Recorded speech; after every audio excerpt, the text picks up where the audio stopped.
Cuando uno piensa en Texas, ¿qué se le viene a la mente? Seguro que vaqueros, petróleo, una barbacoa increíble y un espíritu de independencia que no se ve en ningún otro lado. Pero su historia es mucho, mucho más que eso. Es una saga de imperios, de revolución, de transformación que ha creado una identidad única en el mundo. Vamos a meternos de lleno en esta increíble historia. A ver, empecemos con un dato que la verdad vuela la cabeza. El número 8. ¿Qué significa? Bueno, si Texas fuera un país independiente hoy mismo, sería la octava economía más grande de todo el planeta. La octava. Y para que nos hagamos una idea de lo que eso significa, su economía es más grande que la de países enteros como Canadá o incluso Rusia. Es una locura pensar que hablamos de un solo estado. Es un verdadero gigante económico. Pero, y aquí viene lo interesante, el Texas de hoy no es solo dinero y poder. Hay algo que cuenta una historia aún más fascinante. La mayoría de su población es de origen hispano. Es un eco de sus raíces más antiguas y a la vez una ventana a su futuro.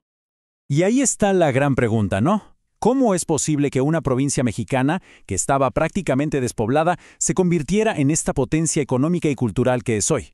Para encontrar la respuesta tenemos que viajar en el tiempo. Mucho antes de las fronteras y los mapas, esta tierra ya tenía una historia larguísima. Era el hogar de naciones nativas, y muy pronto se convirtió en el deseo de los grandes imperios. De hecho, el propio nombre Texas nos da una pista. Viene de la palabra Teisha, del pueblo Caddo, que significa amigos o aliados. Así fue como los exploradores españoles empezaron a llamar a las tribus de la zona. Es un nombre que nació, literalmente, del encuentro de dos mundos. Y si hablamos de su historia, agárrense. Por aquí pasaron todos. Primero las tribus nativas, por supuesto. Luego ondearon las banderas de España, de Francia, de México. Por un ratito fue su propia república independiente y finalmente la de Estados Unidos. Un verdadero cruce de caminos de la historia. Y todo ese torbellino nos lleva a un momento clave, un punto de inflexión que lo cambió todo para siempre. La revolución, un choque de culturas, de economías y de ideas que estaba a punto de estallar. Al principio la idea sonaba bien. México, recién independizado, tenía un territorio enorme y casi vacío en Texas. La solución: invitar a colonos estadounidenses. Liderados por empresarios como Stephen F. Austin, miles llegaron atraídos por la tierra barata. El problema es que en muy poco tiempo, los colonos angloamericanos ya eran muchísimos más que los tejanos mexicanos. Y venían con una idea fija: cultivar algodón. Y claro, el motor económico de ese algodón dependía de una institución que se convertiría en el centro de todo el conflicto. Escuchen esto, escrito por el mismísimo Stephen F. Austin. El producto principal que nos sacará de la pobreza es el algodón, y no podemos hacerlo sin la ayuda de los esclavos. Así, sin filtros. Para los colonos, la esclavitud no era un debate moral, era la base de su proyecto económico. Y aquí es donde las dos visiones del mundo chocaron de frente. Por un lado, México, que había prohibido la esclavitud en su territorio. Por el otro, los colonos, cuya prosperidad dependía de ella. No era un simple malentendido, era un conflicto de valores y economías totalmente opuestos. La colisión era inevitable. La situación explotó en 1835. El presidente de México, Antonio López de Santa Anna, abolió la Constitución Federal y centralizó todo el poder. Para los colonos, esto sumado a las tensiones por la esclavitud y los impuestos, fue la gota que derramó el vaso. El 2 de marzo de 1836 declararon su independencia. La respuesta de México fue una demostración de fuerza total. El asedio a una pequeña misión en San Antonio, el Álamo, se convirtió en leyenda. Durante 13 días, menos de 200 rebeldes aguantaron contra un ejército de más de 1,500 soldados.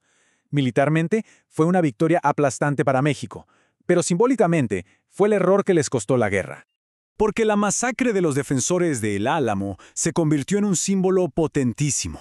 El grito de «Recuerden el Álamo» se transformó en un llamado a las armas que unió a los rebeldes y atrajo a miles de voluntarios a la causa tejana. Y ojo, es muy importante entender que esta no fue solo una lucha de anglos contra mexicanos. Claro que estaban figuras como Sam Houston o el legendario David Crockett, pero también es crucial recordar a líderes tejanos como Juan Seguín y José Antonio Navarro. Ellos también se opusieron a la dictadura de Santa Anna y lo arriesgaron todo por una Texas independiente. La historia es mucho más compleja de lo que parece. Una vez ganada la independencia, Texas se lanzó a una nueva aventura como nación soberana. Un camino que la llevaría a unirse a Estados Unidos y a un boom económico que lo cambiaría todo. La República de Texas duró menos de una década. A pesar de su feroz independencia, la realidad es que la mayoría de los tejanos se sentían cultural y económicamente ligados a Estados Unidos, y en 1845 su deseo se hizo realidad. Texas se unió a la Unión. Este acto, por cierto, fue lo que encendió la mecha de la guerra entre México y Estados Unidos. Pero el evento que realmente definió al Texas moderno no fue una batalla, sino un geyser de petróleo que brotó del suelo. En 1901, en un lugar llamado Spindletop, encontraron oro negro. Este descubrimiento transformó a Texas de un estado ganadero y algodonero a una superpotencia energética mundial, cambiando para siempre su lugar en el mundo. Y así cerramos el círculo. Porque todo este pasado tan dinámico y a veces conflictivo es lo que nos ayuda a entender el Texas de hoy. Ese legado de energía y de crecimiento explosivo sigue muy vivo. Miren, a finales de 2023, mientras la economía de Estados Unidos crecía a un ritmo bastante bueno, la de Texas crecía al doble. La historia se repite, sigue siendo el gran motor económico. Entonces, ¿qué es Texas hoy? Pues es un mosaico, es el orgullo de su independencia, las raíces profundas de su herencia hispana, la riqueza que vino del algodón y el petróleo, y la energía constante de nuevos inmigrantes que siguen redefiniendo su identidad. No es una sola cosa, es la suma de todas sus complejas historias. Con ese pasado forjado en el conflicto y un futuro que se ve más diverso que nunca, la gran pregunta es, ¿qué nuevo capítulo escribirá Texas en su increíble historia? Gracias por habernos acompañado en este recorrido.